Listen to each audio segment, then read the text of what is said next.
Halo, assalamualaikum warahmatullahi wabarakatuh. Salam sejahtera untuk kita semua. Saat ini Anda sedang menyaksikan channel Smaragda Academy dengan saya Tommy Eka Miharja. Video kali ini saya akan membahas terkait dengan pertanyaan dari rekan-rekan Smaragda, terutama terkait implementasi ISO 9001-2015.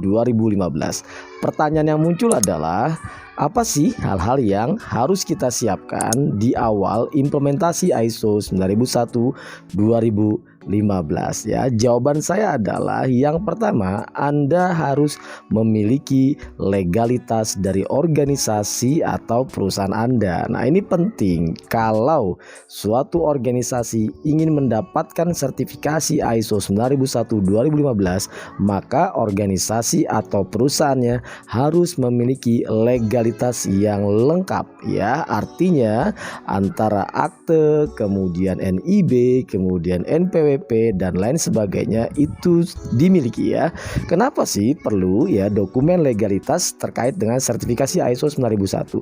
Karena di dokumen legalitas tersebut nantinya itu akan menentukan ruang lingkup atau scope yang nanti akan dicantumkan dalam sertifikat ISO 9001-2015 khususnya ya, yang akan Anda dapatkan. Yang kedua adalah yang perlu dipersiapkan tim ya, terutama tim yang nanti akan bertanggung jawab untuk implementasi ISO 9001. Untuk membentuk suatu tim, terkadang suatu organisasi atau perusahaan mereka membentuk atau menunjuk seseorang yang bertanggung jawab yang biasa kita kenal dengan istilah manajemen representatif. Tetapi istilah MR ini dalam ISO terbaru sudah tidak lagi familiar atau sudah tidak lagi tertera secara langsung dalam dokumen standar, tetapi masih boleh digunakan istilah MR tersebut.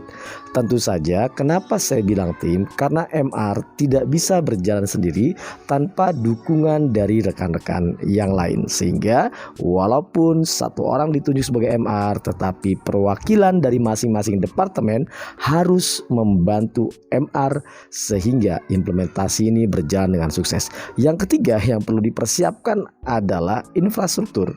Artinya adalah bahwa jikalau kita ingin mendapatkan sertifikasi ISO 9001, maka infrastruktur yang kita gunakan dalam bisnis proses kita harus mendukung. Jangan sampai kita ingin ISO tapi tidak ada kantornya, atau kita menggunakan virtual office misalnya. Nah, itu tentu saja tidak memenuhi persyaratan ya. Walaupun terkadang ada perusahaan yang memang dalam legalitasnya menggunakan virtual office, tetapi dalam operasionalnya dia menggunakan seperti workshop atau ruangan atau suatu tempat mungkin yang lebih kecil atau lebih dekat dengan klien mereka, sehingga antara alamat legalitas dengan workshop mereka itu terpisah begitu ya dalam suatu jarak tertentu.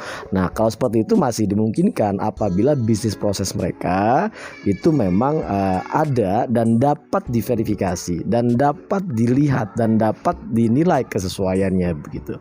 Nah, yang keempat ini penting sekali adalah pembiayaan, karena untuk mendapatkan sertifikasi ISO tentu saja itu ada biaya yang dibebankan, terutama apabila perusahaan Anda itu membutuhkan pendampingan atau konsultan ya, seperti kami.